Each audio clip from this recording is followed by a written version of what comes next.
You're too poor to understand billion-dollar negotiations.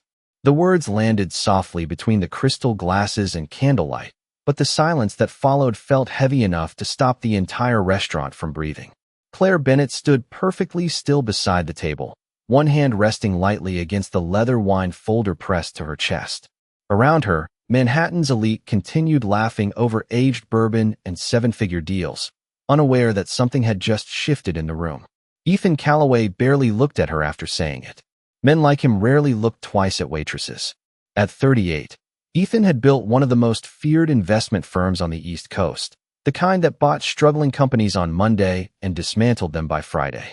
Financial magazines called him brilliant. Employees called him ruthless when he wasn't around to hear it. Tonight, under the warm amber lights of Valence, Manhattan's most exclusive private dining restaurant, he looked exactly like the headlines described him. Perfect charcoal suit. Silver watch worth more than most New Yorkers made in a year. Calm gray eyes that carried the quiet confidence of someone who had never once been told no. Claire lowered her gaze politely, though her fingers tightened slightly around the folder. "Of course, sir," she said softly. Her voice stayed calm. Too calm. That was the first thing Ethan noticed. Most people either rushed to impress him or shrank beneath his tone. She did neither. She simply turned to refill the water glasses around the table, while the German investors resumed discussing acquisition percentages and international tax structures. Outside the massive windows behind them, rain slid down the Manhattan skyline like liquid silver. Inside, the restaurant glowed gold and black, polished enough to feel untouchable. Claire moved through it quietly, almost invisibly. Blonde hair tied neatly behind her head. Black uniform pressed perfectly despite a double shift that had already stretched past 10 hours. To everyone else, she was just another waitress trying not to spill wine on wealthy men who forgot her existence the second she walked away. But when one of the German executives slid a thick contract folder across the table, Claire's eyes flickered downward for half a second too long. Ethan didn't notice. Claire did. The document was open to a page covered in dense German legal terminology, the kind most translators struggled to interpret correctly. The official interpreter seated near Ethan continued speaking smoothly.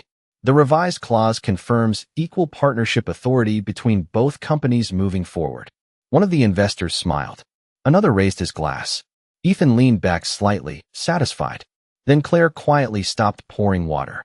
Just for a moment. Her eyes moved across one sentence near the bottom of the page. A sentence no one else seemed to catch. The room buzzed softly with expensive laughter and clinking crystal. But Claire no longer heard any of it. Because the interpreter was lying. Not exaggerating. Not simplifying. Lying. Her heartbeat slowed instead of rising. That always happened when pressure hit. She had learned years ago that panic made people careless. Silence made them dangerous.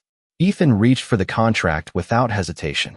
"Looks good to me," he said calmly, uncapping his fountain pen. Claire looked at the signature line. Then at the translator. Then finally at Ethan himself. He still hadn't really looked at her. "Sir," she said quietly.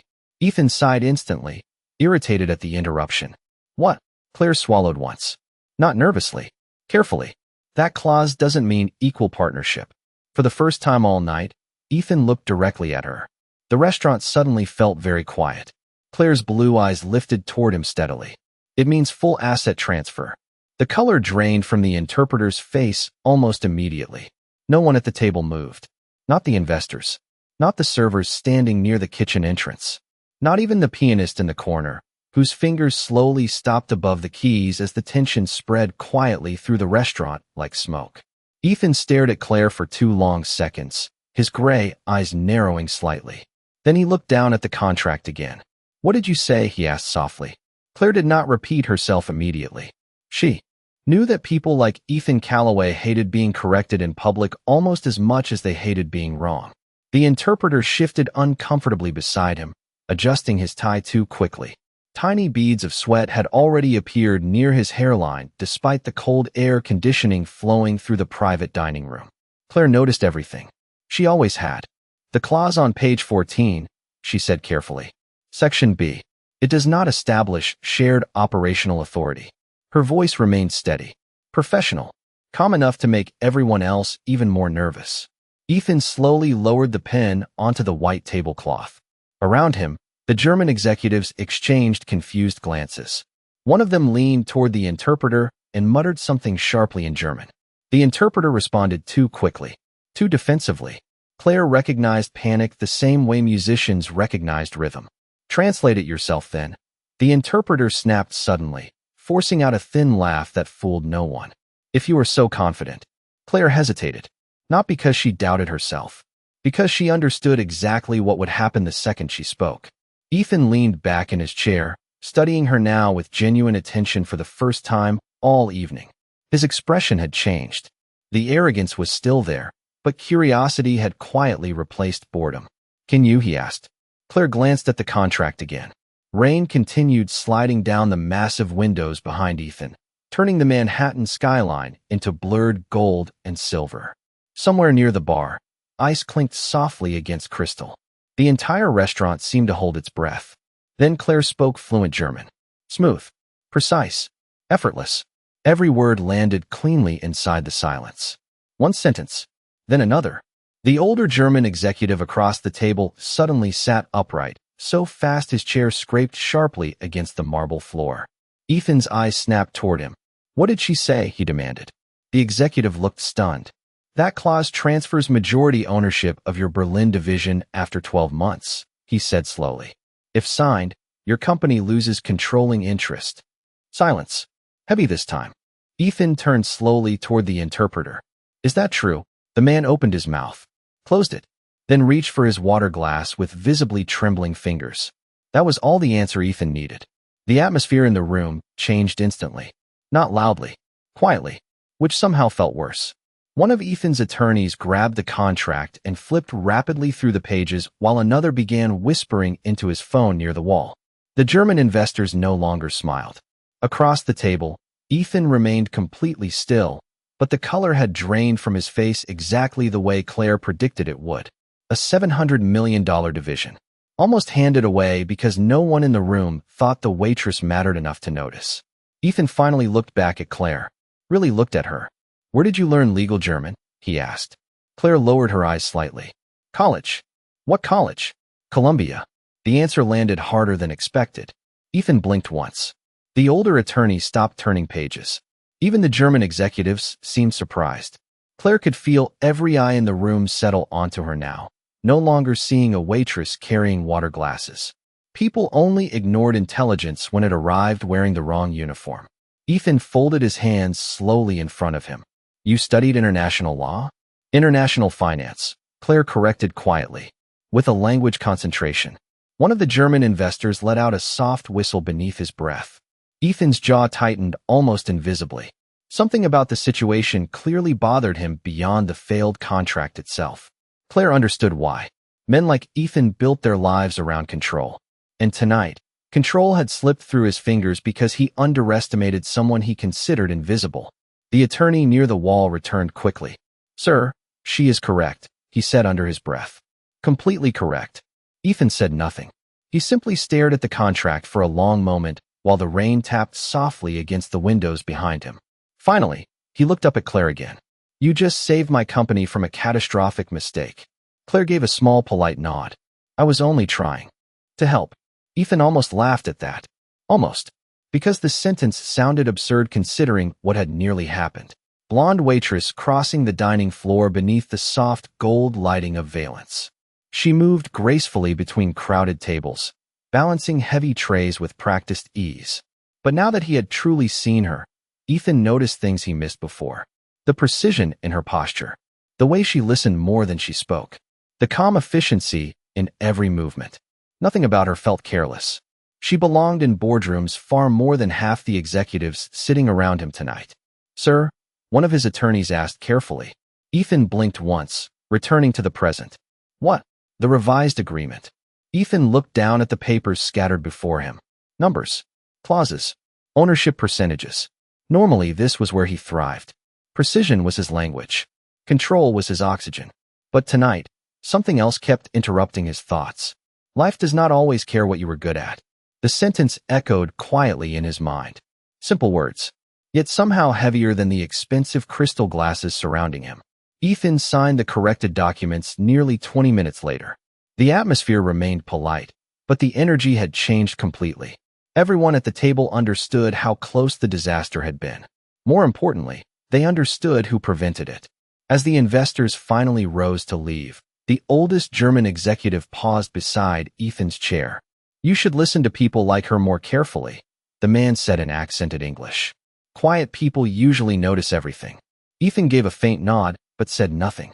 Because for perhaps the first time in years, someone else had already taught him that lesson tonight. The restaurant slowly returned to normal after the meeting ended. Jazz music floated softly through the air again. Silverware clinked against porcelain. Rain continued painting streaks across the towering windows overlooking Park Avenue.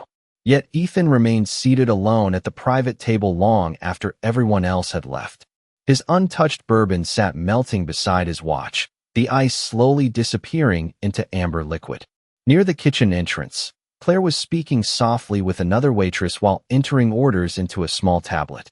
She laughed briefly at something the woman whispered. It was the first time Ethan had seen her smile. Small, tired, real. For some reason, that felt more dangerous than her intelligence. He stood before he could overthink it. Several employees straightened immediately as he crossed the dining room, instinctively reacting to wealth the way people reacted to sudden weather changes. Claire looked up only when his shadow reached the edge of the service station. Her expression became professionally neutral again almost instantly. "Mr. Calloway," she said politely. "Did you need something?"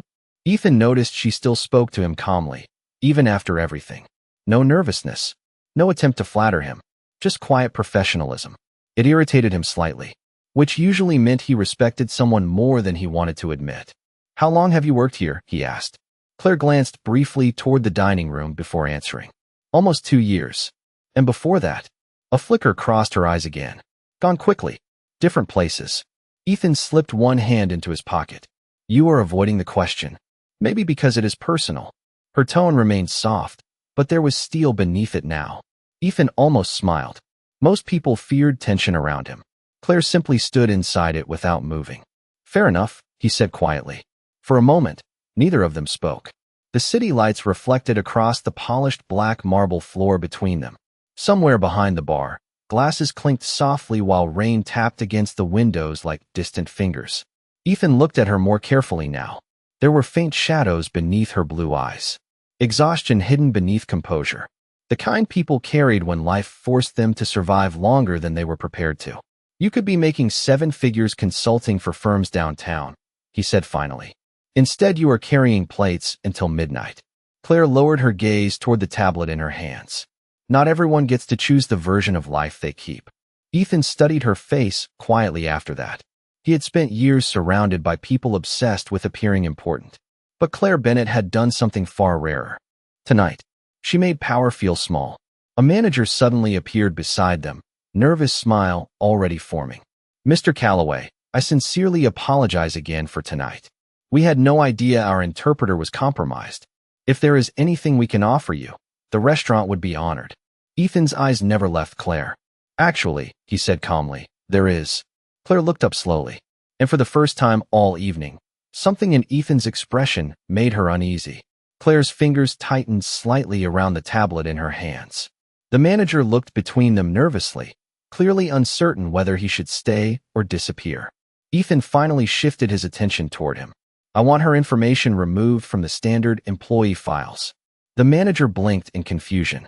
"Sir, no public schedule, no personal details available to clients, no photographs online connected to this restaurant." Ethan's voice remained calm, almost casual, but everyone nearby immediately understood what that tone meant. It was the voice of a man used to being obeyed without delay. Claire stared at him, caught off guard for the first time all evening. "That is not necessary," she said quietly. Ethan looked back at her. Tonight proved otherwise. The manager nodded quickly. "Of course, Mr. Calloway. We can handle that immediately." Claire frowned slightly after the manager hurried away. "You think someone will come after me because of a contract?" "I think powerful people do not enjoy losing money," Ethan replied evenly, "especially when they lose it publicly." Claire held his gaze for a moment, then looked away first. Not because she felt intimidated, because she knew he was probably right. Manhattan's financial world looked polished from the outside. Expensive suits, luxury offices, Charity galas with champagne towers and cameras flashing beneath crystal chandeliers. But underneath it all lived ambition sharp enough to destroy reputations overnight. Claire had learned that lesson years ago. Ethan studied her quietly again. There was history hidden behind her calm expression. Not dramatic history. Worse, the quiet kind. The kind people carried alone for so long that pain eventually became discipline. "Do you always interfere in billion-dollar negotiations?" he asked after a moment. Claire almost smiled at that. Almost. Only when the translation is catastrophically wrong.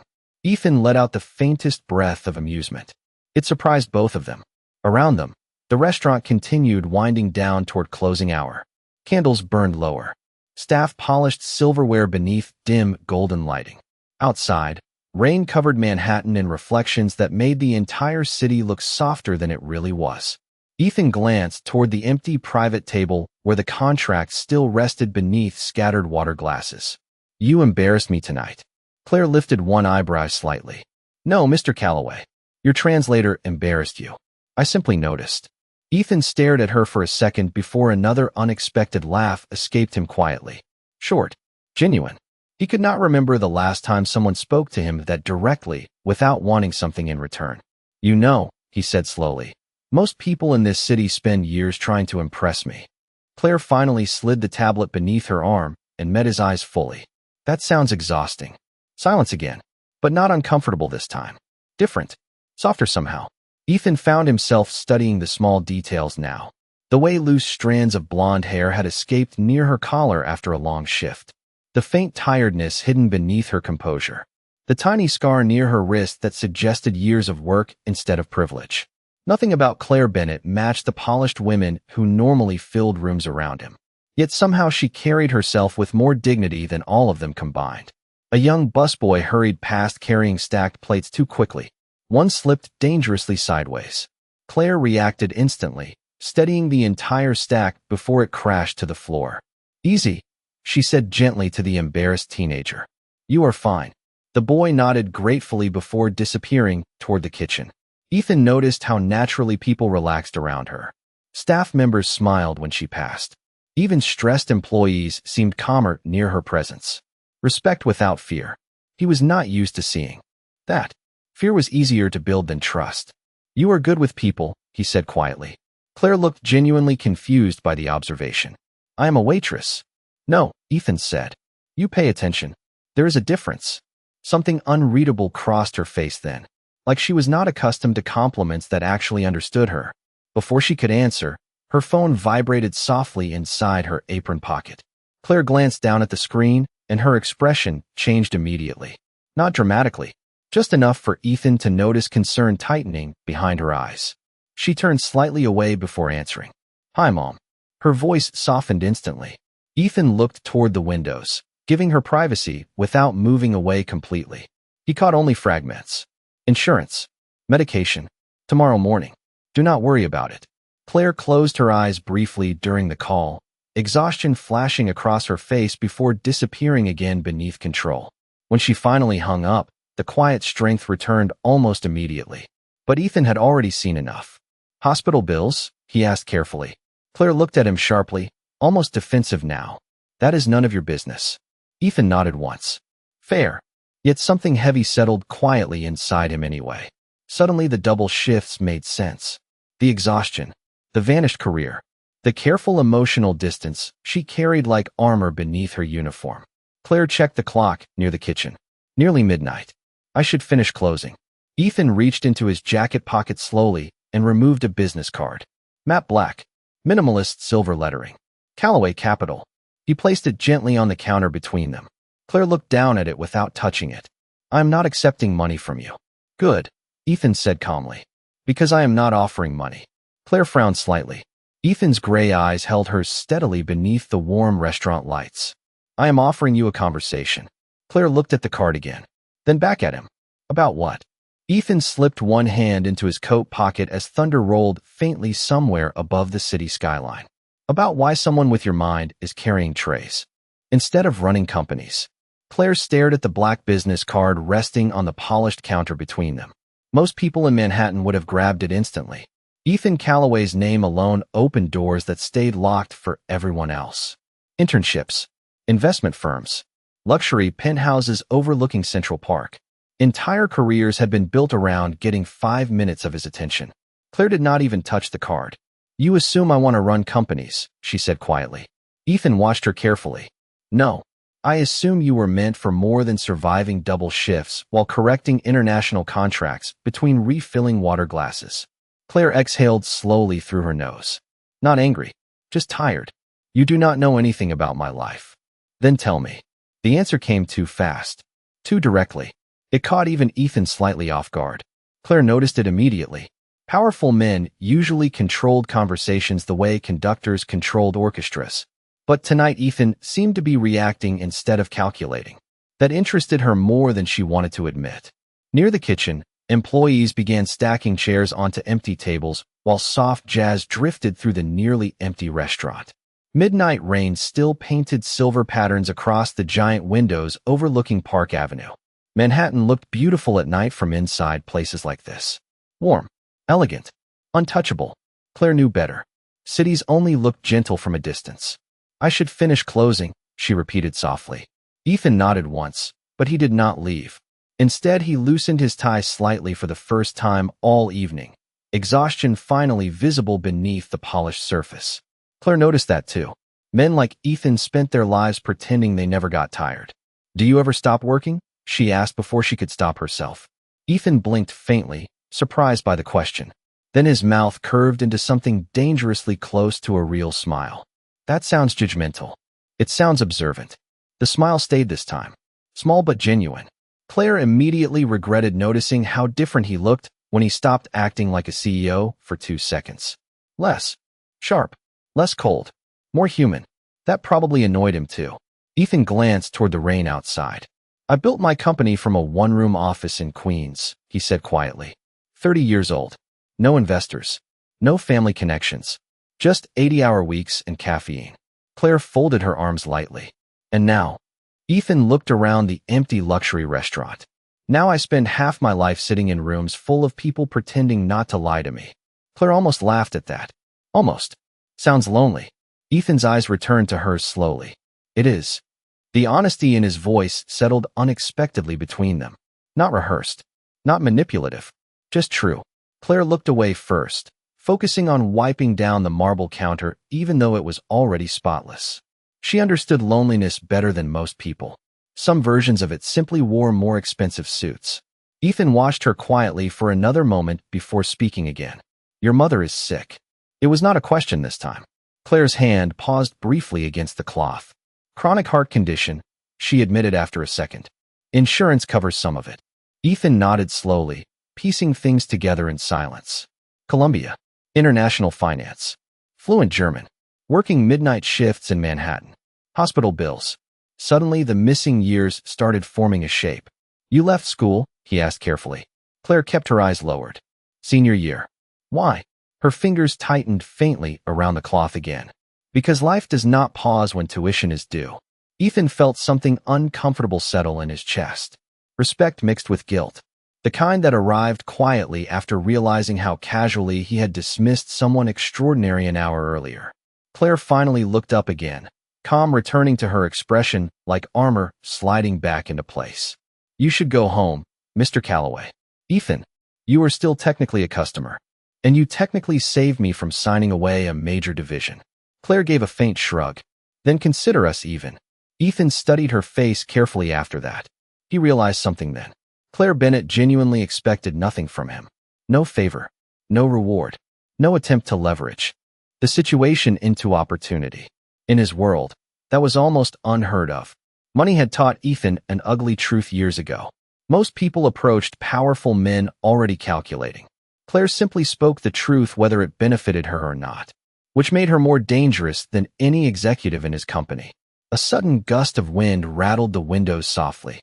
Somewhere in the distance, thunder rolled across the city skyline again. Claire checked the time once more and reached for her coat, hanging beside the service station. Simple gray wool, slightly worn at the sleeves. Ethan noticed that too. "You take the subway home this late?" he asked. Claire slipped one arm into the coat. "Most people in New York do." Not in this weather. I cannot expense a town car to corporate accounting. Ethan almost smiled again. You really do not care who I am, do you? Claire paused before answering. Her blue eyes met his steadily beneath the dim restaurant lights. I care very much who people are, she said softly. I just do not care how rich they are. The words hit Ethan harder than they should have, because for the first time in years, someone had separated the man from the money right in front of him, and he realized with sudden discomfort that he no longer knew which one he actually was.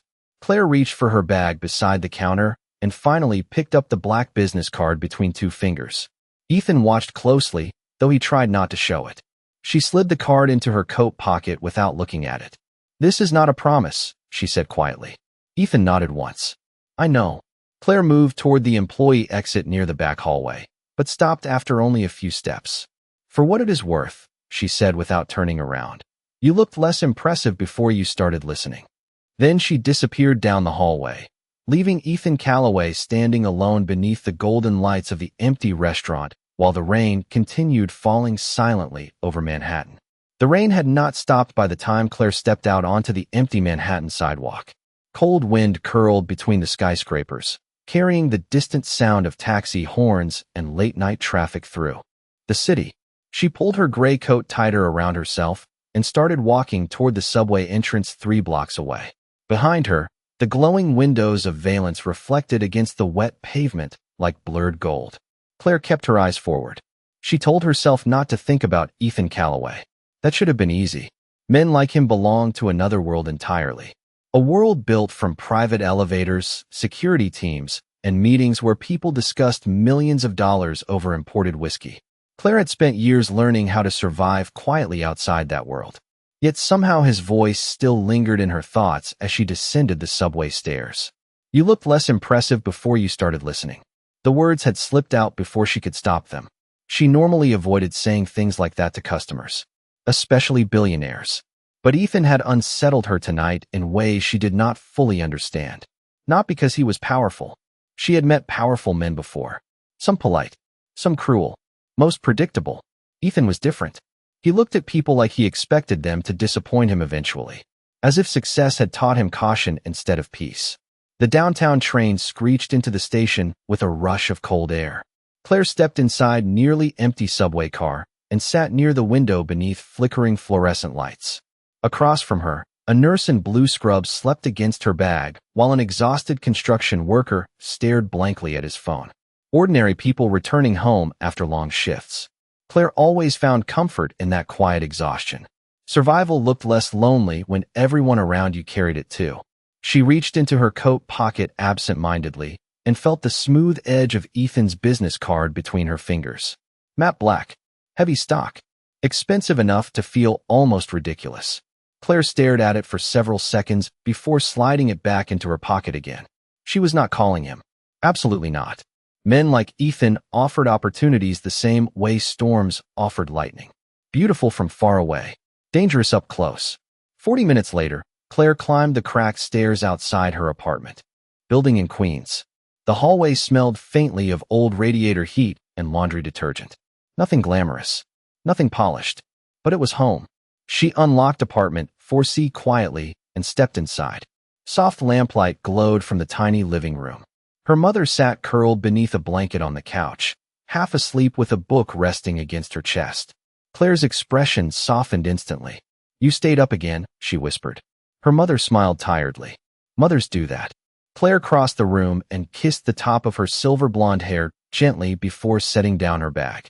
The apartment was small enough that she could hear the old refrigerator humming from the kitchen. 2 rooms. Thin walls. A dining table with uneven legs repaired twice already. Yet somehow it still felt warmer than most penthouses Claire had served in Manhattan. How was work? Her mother asked carefully.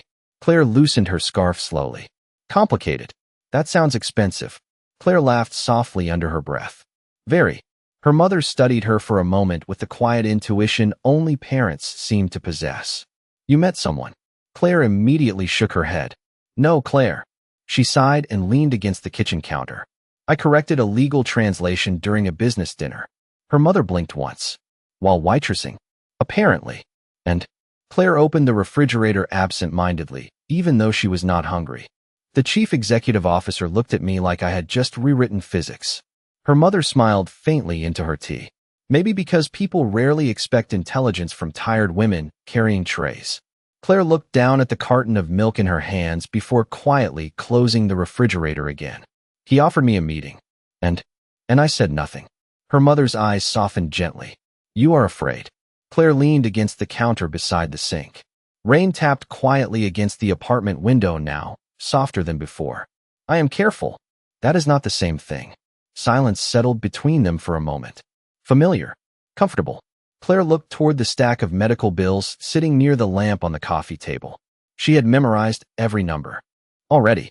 Every due date. Every insurance rejection hidden beneath polite corporate language. Her mother noticed her staring. Claire. I know. No. Her mother set down the tea carefully. You have spent 2 years putting your life on pause because of me. Claire's jaw tightened slightly. I made a choice. You made a sacrifice. The room grew quiet again except for distant thunder outside. Claire looked away first. She hated conversations like this because they always carried too much truth. Her mother watched her gently for another second before speaking again. What was his name? Claire hesitated. Ethan Calloway. That got a reaction. Her mother's eyebrows lifted immediately. The Ethan Calloway? Claire nodded once. Well, her mother murmured softly. That explains why you look emotionally exhausted. Claire laughed despite herself. Small. Real. The first genuine laugh she had allowed all night. Then her phone buzzed quietly inside her coat pocket. Unknown number. Manhattan area code. Claire stared at the screen without answering. But somehow she already knew exactly who it was. Claire stared at the vibrating phone in her hand while the rain whispered softly against the apartment windows. Unknown Manhattan number. Her mother watched her carefully from the couch without saying a word. Claire already knew who it was. Somehow that made answering feel more dangerous. The phone continued buzzing for 3 more seconds before stopping. Silence returned instantly. Claire exhaled slowly, almost relieved. Then the screen lit up again, this time with a text message. I realize calling after midnight probably reinforces your opinion that I do not stop working. Ethan. Claire closed her eyes briefly. Her mother smiled into her tea without looking up. Well, she murmured softly. At least he can read a room. Claire ignored that and opened the message fully. I owe you an apology. Not for the contract. For the way I spoke to you before I knew who you were. Claire stared at the sentence longer than she expected. Wealthy men apologize differently than everyone else. Usually through expensive gifts or carefully managed public gestures designed to protect their image. Ethan's message felt strangely direct, almost uncomfortable in its honesty. Another text appeared before she could decide whether to answer. Also, before you say no, this is not pity. Claire let out a quiet breath through her nose. Annoyingly perceptive. Her fingers hovered over the screen for several seconds before finally typing. Then stop trying to solve my life like a business problem. 3 dots appeared almost immediately. Fair. But for the record, you are unusually difficult to intimidate. Claire's mouth curved faintly despite herself. Across the room, her mother noticed immediately. You are smiling at your phone, she observed calmly. I raised you better than that. Claire rolled her eyes softly. Please go back to your tea. Her mother only looked more amused. The phone buzzed again. Ethan this time sent a photo instead of words. Claire opened it carefully. It was a picture of the corrected contract lying across a polished conference table. Beneath it, one sentence. You saved $700 million tonight and still took the subway home. Claire stared at the image for a moment before typing back. The subway was running local after midnight. It was deeply tragic. Ethan responded almost instantly. There it is again. Claire frowned slightly. There what is? The thing where you make exhaustion sound elegant. She looked down at the message longer than necessary. Something about his attention unsettled her. Ethan noticed details most people missed. Not in a performative way. In a dangerous way. Like he was constantly studying the world for hidden patterns. She understood that instinct because she carried the same one herself. Across Manhattan, Ethan sat alone in his penthouse office high above the East River with his tie loosened and sleeves rolled halfway up his forearms.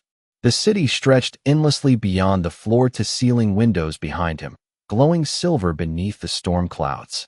Normally, this view made him feel powerful. Tonight, it only made him feel awake. He looked down at Claire's last message again and leaned back slowly in his chair. His office remained spotless despite the late hour. Black marble desk, custom bookshelves, modern art he barely noticed anymore. Every inch of the room carefully designed to communicate control. Yet somehow the most memorable part of his night had been a tired waitress correcting him without raising her voice once. His phone buzzed again. "Claire, you should probably sleep eventually, Mr. Calloway." Ethan smiled faintly at the screen. "Ethan, right." Ethan typed slowly this time. "Then you should probably stop carrying the financial stability of your household on your shoulders alone." Claire read the message while standing beside the kitchen sink. The humor faded slightly from her expression. Her mother quietly looked away, pretending not to notice. Claire typed carefully.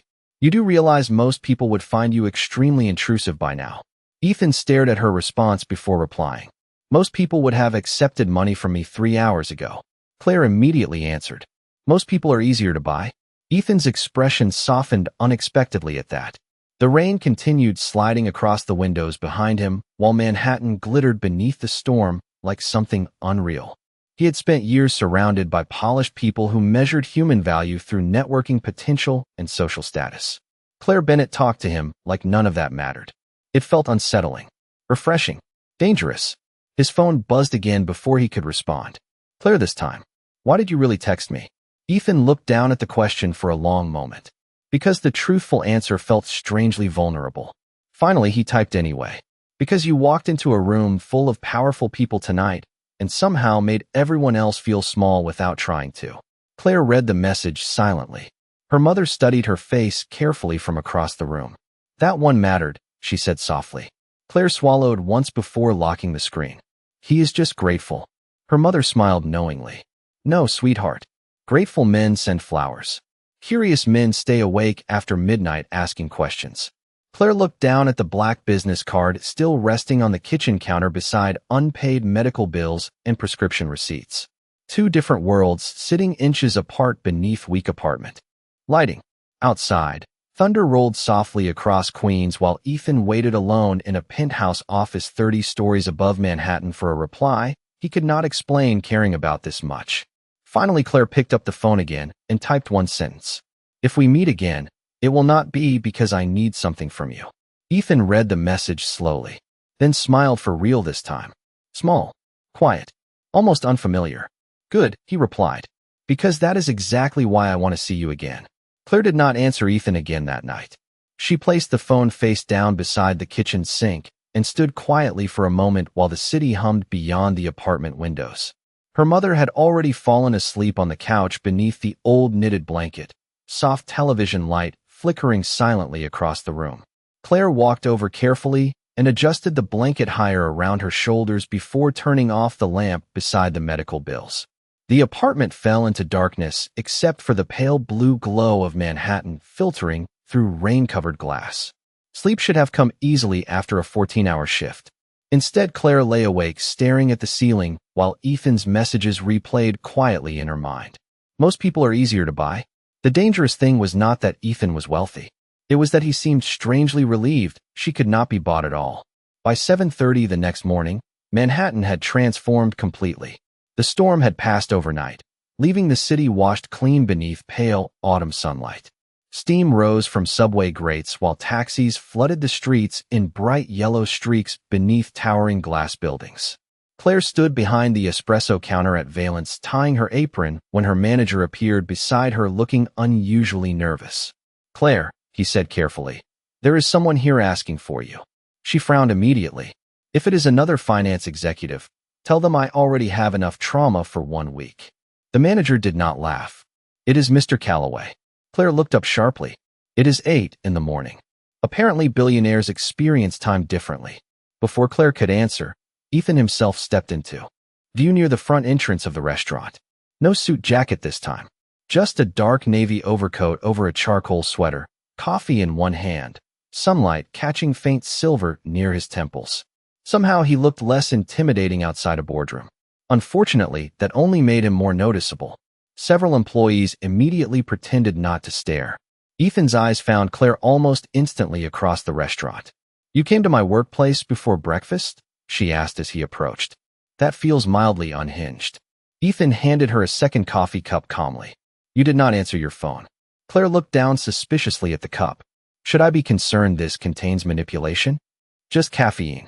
She accepted it reluctantly, mostly because it smelled expensive.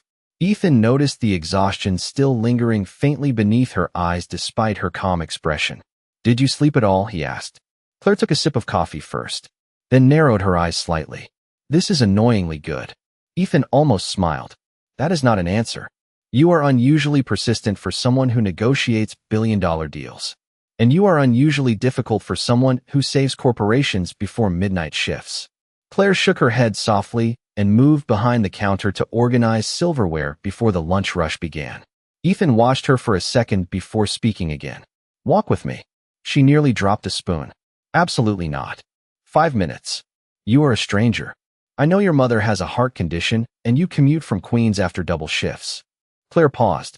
That somehow made it worse. Ethan finally laughed quietly under his breath. The sound surprised both of them. Claire noticed how different he seemed in daylight. Less controlled.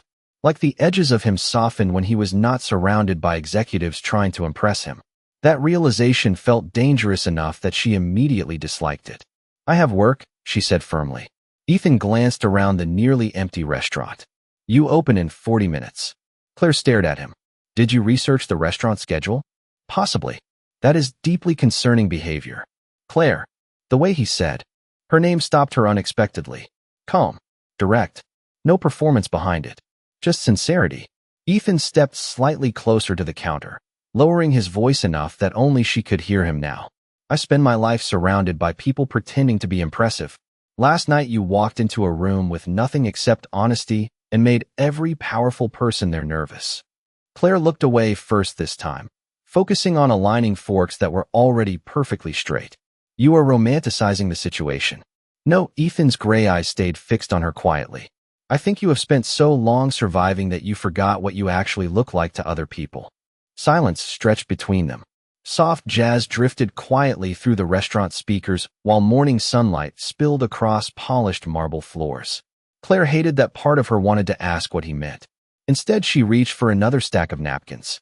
5 minutes, she said finally. Ethan blinked once, almost surprised she agreed at all. 5 minutes, she repeated. And if you attempt to recruit me into finance before I finish my coffee, I am leaving. Ethan opened the restaurant door for her as sunlight flooded inside from the Manhattan street outside. Understood. Claire stepped onto the sidewalk beside him carefully, still holding the expensive coffee cup between both hands. Across the avenue, towering glass buildings reflected the morning sky, while thousands of people hurried past without noticing them. A billionaire and a waitress walking side by side through Midtown Manhattan, one wearing a luxury overcoat, the other wearing a black restaurant apron beneath a thrift store coat. Yet somehow Ethan had the strange feeling that only one of them truly understood the value of things. The morning air carried the sharp scent of rain-soaked pavement and roasted coffee as Claire walked beside Ethan through Midtown Manhattan. Crowds flowed around them in hurried waves of dark coats and briefcases, everyone chasing schedules that never seemed to slow down. Ethan noticed people staring occasionally, not because they recognized him, because Claire walked beside him without changing herself at all. No nervousness, no performance, no sudden attempt to impress him now that she knew exactly who he was. That alone felt rare enough to unsettle him. So, Claire said after a block of silence, what exactly was your master plan here? Ethan glanced toward her. Coffee. You interrupted my shift for coffee? Technically, you agreed to leave the restaurant. Claire shook her head softly beneath the morning sunlight. You are very skilled at avoiding direct answers. Occupational hazard. She took another sip from the paper cup in her hands before speaking again. I still do not understand why this matters to you. Ethan slowed slightly near a crosswalk while traffic rolled past in long silver lines. Because I built an entire career around recognizing value before other people do. Claire looked unconvinced. That sounds dangerously close to recruiting me into finance. You said not before you finished your coffee. She stared at him for a second before unexpectedly laughing under her breath. Small, warm, real enough that Ethan forgot to respond immediately. The sound disappeared almost as quickly as it arrived, but something about it stayed with him. Claire noticed his expression change slightly and immediately narrowed her eyes. Do not make that look. What look? That thoughtful billionaire look where you decide something complicated. Ethan actually smiled this time. You think very highly of my ability to manipulate situations. I work in fine dining. Manipulation is basically the house special. They stopped briefly near Bryant Park where sunlight reflected against damp sidewalks and office towers rose endlessly above them. Autumn leaves moved softly through the wind, while distant sirens echoed somewhere downtown. Ethan looked toward the city skyline for a moment before speaking again. 3 years ago, my company nearly collapsed during an internal fraud investigation. Claire's expression remained neutral, but her grip on the coffee cup tightened almost invisibly. Ethan noticed. Someone sent an anonymous financial analysis to my legal team, he continued quietly. No name, no credit requested. Just 37 pages outlining exactly where the accounting manipulation was hidden. Claire looked away toward the passing traffic. That sounds useful. It saved my company. Ethan turned fully toward her now. The language patterns match the corrections you made last night. Silence. Heavy this time. Claire lowered her eyes briefly before exhaling through her nose. You had someone investigate me already. I had someone investigate how a waitress casually dismantled a multinational contract in under 60 seconds. Claire folded her arms lightly against the cold breeze. And Ethan studied her carefully. And the anonymous report came from a Columbia University server under a student access account that disappeared 2 weeks later. Claire said nothing, which told Ethan everything. The city noise seemed to fade slightly around them. Ethan realized then that she had been carrying far more than hospital bills and unfinished degrees all this time. Claire Bennett had once been brilliant enough to save one of the most powerful firms in New York completely anonymously and then quietly disappear into night shifts and subway rides without asking for recognition once. Ethan felt something almost unfamiliar settle heavily in his chest. Admiration. The real kind. Not for ambition. Not for performance. For character. Why did you never come forward? He asked softly. Claire stared at the steam rising from her coffee for several seconds before answering. Because the investigation became public 2 days after my mother collapsed in our apartment. Her voice remained calm, but quieter now. I dropped out of school. Took the first job I could get. Survival became more important than recognition. Ethan swallowed once, jaw tightening faintly. You saved my company. Claire finally looked back at him steadily. No.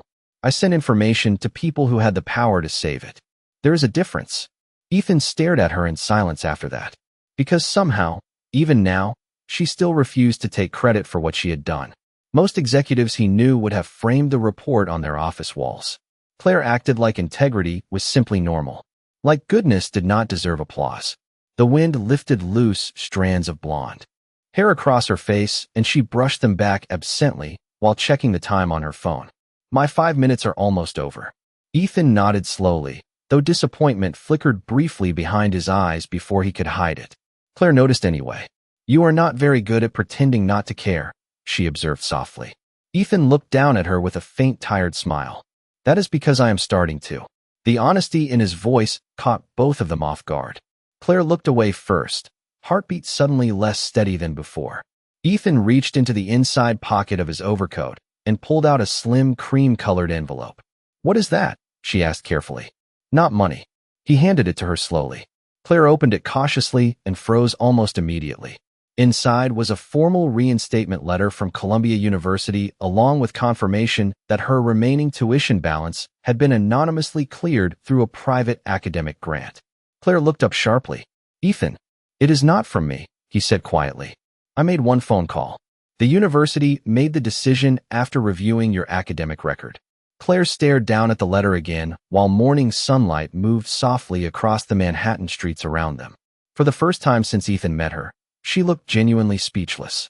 He watched emotion flicker silently behind her composed expression before she carefully folded the letter closed again. Why? She asked softly.